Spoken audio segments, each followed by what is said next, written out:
Have you ever looked at an ancient castle and wondered how it's still standing? These silent sentinels have watched the world change around them, yet they remain, rooted in the earth, defying the passage of centuries. Their stones have absorbed the stories of countless generations, echoing with the footsteps of those who came before us. These buildings are like sleeping giants, enduring through centuries of change.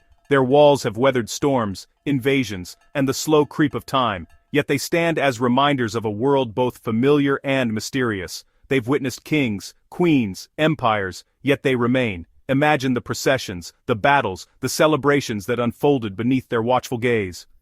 Each stone is a silent witness to history's grandest dramas and quietest moments. Across Europe, from Britain's rugged coasts to Italy's sun-drenched hills, these structures connect us to our past. They are more than relics. They are living links to the people and cultures that shaped our world. We walk the same halls as knights, touch stones set by hands 1,000 years ago. The sense of connection is almost tangible. A bridge across time, uniting us with those who dreamed, built, and lived here. Built without modern machines, these masterpieces were crafted by hand, with simple tools and immense effort. Every block was shaped, lifted, and set with care, often by teams of skilled artisans working in harsh conditions. Generations worked on a single cathedral or castle, using deep knowledge of natural materials. Fathers taught sons, and secrets of the craft were passed down, ensuring that each structure was both strong and beautiful. Their survival through wars, fires, and time is a testament to the builders' skill and dedication. Even when battered and scarred, these giants endure, their resilience inspiring awe in all who see them.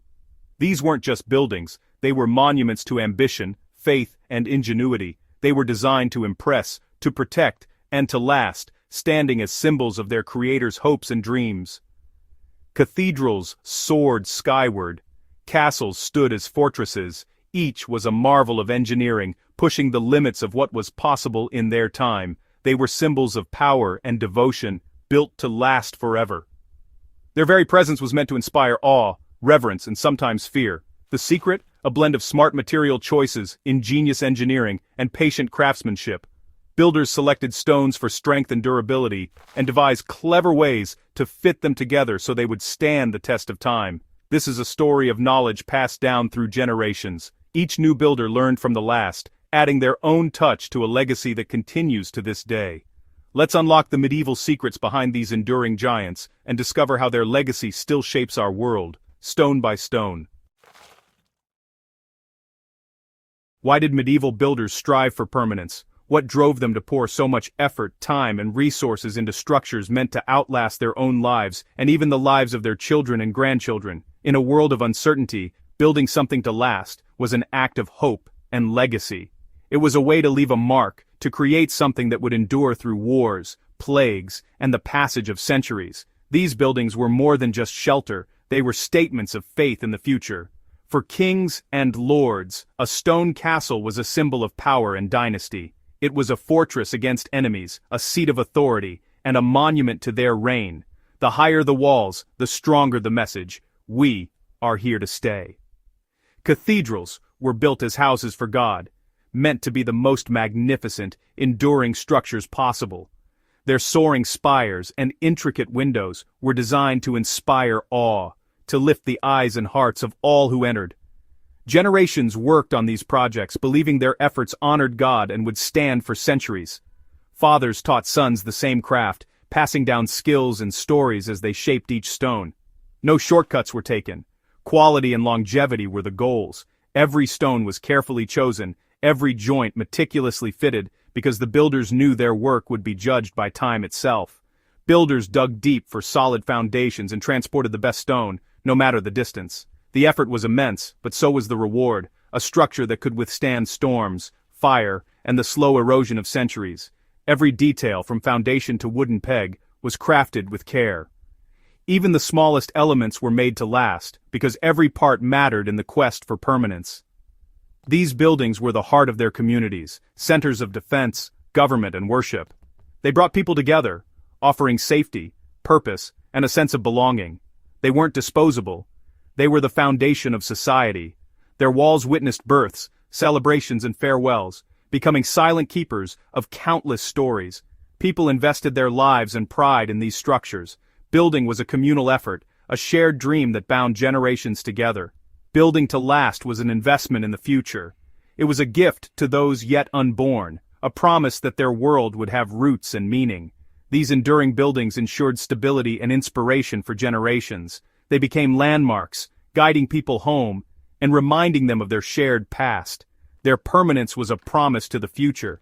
Each weathered stone is a testament to the dreams and determination of those who came before. That's why they still stand today, silent witnesses to centuries of human hope, resilience, and the desire to build something that truly lasts.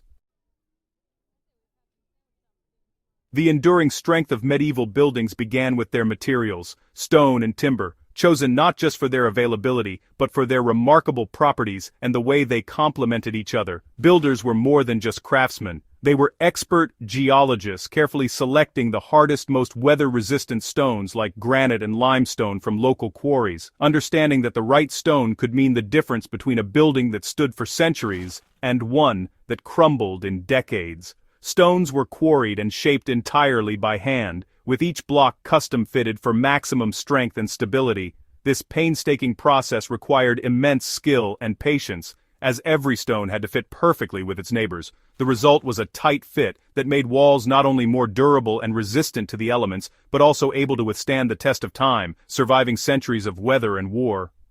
Timber, especially the strong and resilient oak, formed the internal framework for floors and roofs, providing the essential skeleton that held the structure together. Carpenters selected the best, straightest trees from the forest, often choosing timber that had been seasoned and dried to prevent warping or splitting over time. They used ingenious joinery techniques, like mortise and tenon joints, that allowed the wooden framework to flex and move without breaking, adapting to the natural settling of the building. Instead of nails, wooden pegs were driven through joints, letting the structure settle naturally and withstand movement caused by shifting foundations or changing seasons. Stone provided the fortress-like strength and protection needed to defend against invaders and the harshest weather, while timber offered flexibility, support, and the ability to span wide spaces for grand halls and lofty ceilings. Medieval builders understood each material's unique strengths and used them wisely, blending science, tradition, and artistry in every structure. This partnership of stone and timber is the reason so many of these buildings still stand today, their walls and beams telling stories of centuries past. Intelligent use of natural resources, with a deep respect for the land and its gifts, was key to their longevity and sustainability. The right materials, expertly combined and carefully crafted, created structures built not just to last, but to inspire awe for generations. That's the secret of their solid bones, the perfect harmony of stone and timber, standing strong through the ages. Stone and timber needed a special glue, lime mortar. Unlike modern cement, lime mortar set slowly and stayed flexible for years. This flexibility let walls settle without cracking, preventing structural failure. Medieval lime mortar sometimes contained unmixed quicklime. When cracks formed, rainwater triggered a reaction, causing the mortar to recrystallize and heal itself. This self-healing property kept walls strong for centuries. Builders perfected their recipes through generations of trial and error. They used pure lime, the right sand, and sometimes added unique ingredients for strength. The result, mortar that adapted, flexed, and repaired itself. This ancient technology is a major reason these buildings still stand. Medieval mortar was truly ahead of its time. Spanning wide spaces was a challenge, solved by the arch. The arch redirected weight sideways and down, allowing for larger, stronger openings. Arches appeared everywhere: doorways, windows, bridges. Builders expanded the arch into the vault, barrel vaults for tunnels, ribbed vaults for soaring ceilings. Ribbed vaults concentrated weight onto columns, freeing walls for stained glass. This innovation filled cathedrals with light and height, as seen in Notre Dame. The evolution from arch to ribbed vault transformed architecture. These designs made interiors breathtaking and structures resilient. Medieval builders mastered the art of spanning space. Heavy stone roofs pushed walls outward. Enter the buttress. Early buttresses were thick masonry strips. Later, flying buttresses became icons of Gothic design. Flying buttresses transferred roof thrust away from walls, allowing for taller, thinner, light-filled cathedrals. Castles relied on sheer wall thickness for defense and stability. Walls could be meters thick, with solid stone layers and rubble cores. These solutions made buildings nearly indestructible. Buttresses and thick walls were both practical and beautiful. Medieval engineering turned necessity into elegance. The real magic was in the hands of master masons. These craftsmen were architects, engineers, and project managers. Skills were passed from master to apprentice, ensuring knowledge endured. Masons marked their stones, forming guilds to protect trade secrets and quality. To become a master, one had to create a masterpiece. Their expertise covered geometry, engineering, and site management. They used simple tools to lay out complex designs and achieve perfect proportions. Every detail, from stone, fit, to carvings, showed their artistry. Their pride and dedication created buildings that were both beautiful and lasting. The legacy of the Masons is carved into every stone. Medieval secrets live on in castles, cathedrals, and bridges still in use today. The Tower of London's White Tower, built in the 1070s, has survived nearly a millennium of turmoil. The Ponte Vecchio in Florence, with its stone arches, has stood since 1345, surviving floods and war. Notre Dame Cathedral's ribbed vaults and flying buttresses kept it standing even after the 2019 fire. These buildings are not just relics, they're active parts of our world. People still worship, cross, and explore them. Their survival is due to both original design and centuries of careful maintenance. Each generation has repaired and preserved these structures. Ongoing care, combined with brilliant construction, is the final secret. They were built to last, and loved enough to endure. Their stories are written in stone. What can we learn from medieval builders today?